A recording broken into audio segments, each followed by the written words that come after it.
What is up, you guys? This leader has managed to survive 3 formats and a ban list, and he's still looking strong as ever. In this video, I'll go over the deck list that I found success with, explaining each card choice and how it fits into the strategy. I'll also go over tech choices and other tools you can add to your deck to make it fit your personal playstyle or a local meta. Feel free to switch it up and have fun with it. This leader has tons of options. Luffy is a 3-life, 6,000 power leader with one absolutely broken effect. Once per turn, once you have 8 or more Dawn cards on your field, you get to look at the top 5 cards of your deck. You can add 1 Straw Hat card to your hand and put the rest on the top or bottom of the deck. Why is this broken, you ask? Well, this happens before you draw, so you can search a Straw Hat and then add any of the others to your hand through your normal draw. On top of that, you know what the other 3 cards are, so you can play powerful cards that take advantage of that. One thing to note is that this also happens before you gain your Dawn for the turn, so it'll only happen on your 10 Dawn turn. But that hardly matters since you're purple, so you can get there quicker than everybody else, and then just gain so much free advantage for the rest of the game. Sanji is the best and my favorite card in this deck. You can stack the top of your deck with a myriad of 9-cost characters, and then drop Sanji to play one out for free. A free 9,000 power beat stick is just too good, so let's see what our best options are. Linlin and Katakuri are not allowed to be played with this leader, so we'll have to find other ways to put pressure on our opponent. The best card for the job is the Dracule Mihawk. This guy can return a 7-cost body to the bottom of the deck. This is extremely oppressive and can hit so many important cards. Not to mention he's 9,000 power that you can couple with Sanji to create a deadly combo for your opponent. Rush cards are another great choice. The 9-cost Luffy is a really good option, drawing you another card to replace himself before slamming into your opponent for 10,000 power. If you're worried about Blackbeard, which I always am, you can play the 8-cost Luffy instead. He always has Rush, and you can discard a card to bounce a 4-cost character back to the hand to give one of your guys a rested Dawn card. This is honestly really good against Blackbeard, but he's also just handy in general, since you can remove one of your opponent's blockers, or any other annoying card your opponent might have. The new 8-cost promo Roger is such a great card. Once you have 10 Dawn on your field, he'll make your leader gain 2,000 power until the end of your opponent's next turn. Dropping him with Sanji is a crazy combo, giving you tons of defense with an 8,000 power leader and setting up a 9k and 10k swing for the following turn. Douglas Bullet is another aggressive card I see some people playing. By putting 4 Dawn back, you can rest 2 of your opponent's 6-cost or lower characters, then he gains double attack. This is insanely strong and can really help finish off your opponent, or at least bring you in range to win. The only problem is that you might not have 8 Dawn the following turn, and you really don't want to play Gum Gum Giant the turn after either, unless you have more Dawn ramping cards available.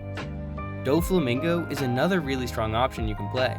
First though, we'll need to talk about the 5-cost Rosinante. He's a great addition to your deck with all the events that you play, and he's a Don Quixote card that you can play off of Dofi. He's really handy to draw 2 cards just by discarding an event, and each end phase, he'll restand 2 Dawn to be able to use your counter events.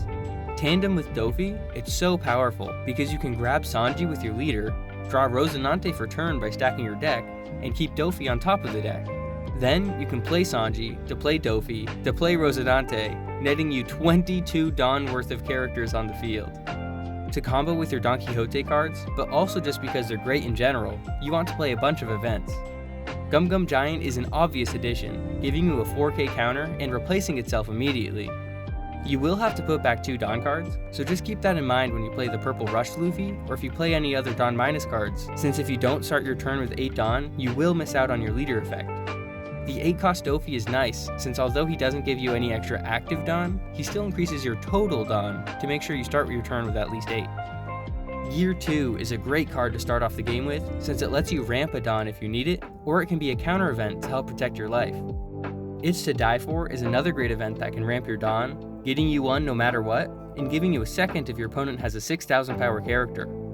This card is honestly incredible, because these Dawn are active, so it's such a small commitment. Lead Performer Disaster is another one you can use, and while it's 1 more Dawn to play, it does replace itself, which is nice. I don't think it's as good as the others though, since you get so much hand advantage later in the game and otherwise doesn't do as much. God Thread is a really great card that can not only ramp a Dawn card, it'll also KO an opponent's 5-cost or lower character. This is just so handy in the early to mid game to stop your opponent from attacking your leader. Since you start the game with only 3 life, it makes defense a little tricky.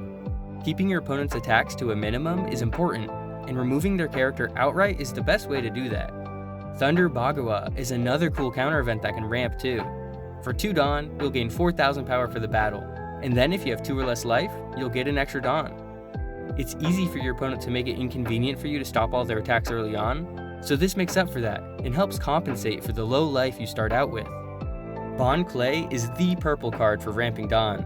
Besides the fact that he gives you an active Dawn and isn't even a brick, he can gain power equal to one of your opponent's characters when he attacks, making him a big threat on the field too. The only problem is that he's still quite expensive, so don't worry if you can't fit him in. Zorojuro is a great early way to ramp Dawn, and you can do it each time he attacks. Going first is definitely the move with this deck, since you can drop this guy ASAP. Then, on your 5 Dawn turn, you can get to 6 Dawn, and then use something like Bon Clay or God Thread to get to 7. Then, Thunder Bagawa, Gear 2, or It's to Die For can get you to 8 total Dawn, letting you use your leader effect 2 turns early. This type of rapid scaling completely closes your opponent out of the game. It's no wonder this deck has been at the top of the meta since its release. To help protect yourself, the best blocker to use is probably the 5-cost Nami. She replaces herself on play, digging 3 cards into your deck and helping you fix your hand too. It's also just really nice that she's a Straw Hat, so you can grab her off of your leader's effect. Another blocker with a convenient type is the 3-cost Dofi. He can look at the top of your deck so you know what to expect, but he's also just cool to play off of the 8-cost Dofi instead of Rosinante if you need more defense. Marco is of course just a busted card to play, giving you 2 cards when he's KO'd, but if you're on a budget, the 2-cost Galdino is a decent replacement, giving you 2 cards when he's rested. The 5-cost Kid is pretty cool to combo with the 8-cost Dofi or 9-cost Luffy rusher, but often it feels like you don't have a great opportunity to play him, so I moved away from him. Along the same lines, the 5-cost Dofi is a cool card too, since he can ramp a Dawn card, but since it's rested, it's often just less useful.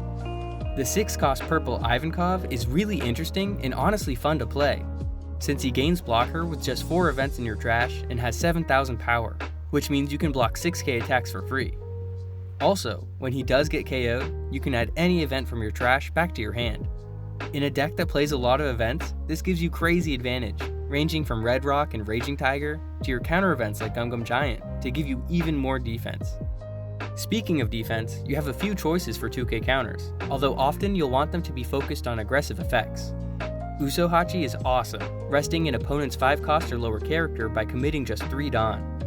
Franosuke is another great option that I really like, since he's searchable and can be a rusher for you if you're getting desperate or if you know that your opponent just can't handle it. Sometimes an extra attack is all you need. Sanji is a flexible option since he's a 2k counter in your hand or can be played onto your field to be a blocker. Although often you won't have less Dawn cards in your field than your opponent, and he can't be played off of Sanji. This is the deck I've been having a lot of fun with. Rosinante is one of my favorite cards. It's great for playing a ton of events and making sure your leader and characters are untouchable. Along with Nami and Rosinante, Otama will help you get bricks out of your hand and find the things you need faster, like Sanji. The 8-cost Dofi is good for filling out your field, but Sanji does a good job at that already, so I've been cutting him down for the new Roger. It doesn't look like he's legal yet in the West. I think he comes out in December, but he's still absolutely busted and I like playing him anyway. This more aggressive version is probably your best bet for now though. Even without Roger, you have tons of crazy plays. Mihawk clears the way and your Luffys tear through your opponent. As much as I love Rosinante, I just don't think he's as strong as the other options you have in this deck, and you have plenty of hand cycling already. When Roger comes out, you can quickly swap out the Mihawks and the blue Luffy I have in there. A lot of successful lists play as aggressively as possible, focusing solely on rush characters and the new Roger to beat down your opponent before they even get the chance to start playing. Some of your tougher matchups will be the more aggressive decks which can profit from your low starting life and get the ball rolling before or on par with you. Green Zoro is an especially annoying matchup. The 4-cost Quina can rest your Zorojuro, slowing down your ability to ramp. They have a lot of guys that can rest, but also many cards that add Dawn to their leader and allow him to attack multiple times, so playing defensively while removing their characters will be important. Your counter events will also be really useful, since your blockers will be less reliable. Kushiro is really annoying since he can protect their guys from you using God Thread. Decks like Emu and Blackbeard have cards that simply cannot be KO'd, and the red-blue ace, for instance, draws when you KO their characters, so I don't think God Thread is the move for the current meta. I really like putting against Emu and Ace as well, since it feels like they have infinite cards, and she's great in the mirror too. Red Rayleigh can easily fill their field with the 4-cost Luffy, Zoro can do it with Chopper, and Bello Betty can do it with Ivankov and Koala. These are decks where God Thread is more useful, so if you know your local scene plays these decks commonly, I would play it over Red Rock. However, in larger scale tournaments, Emu and Ace will be everywhere. Red Rock and Mihawk can handle the 10-cost Newgate and smaller bodies they drop, while your rush options can blow through Emu before they have a chance to set up on you. These same tools are strong against Zoro, and even the various green and purple Luffy leaders. Mihawk hits all of their strongest cards, and Red Rock can clean up their bosses before they have the chance to do too much damage. I think simple is better here, so not having to worry about when you can drop Rosinante, and managing a bunch of extra events makes your matchups easier. In a tournament, you want easier decisions that you won't be hung up on, and there's nothing easier than the caveman style, ooga booga, aggressive type of deck that OP13 and beyond makes possible. I hope you guys enjoyed the discussion. Comment below what you want to see me cover next, and while you're at it, make sure to subscribe. It really helps me out. If you're still here, you're the best, and I'll see you guys next time.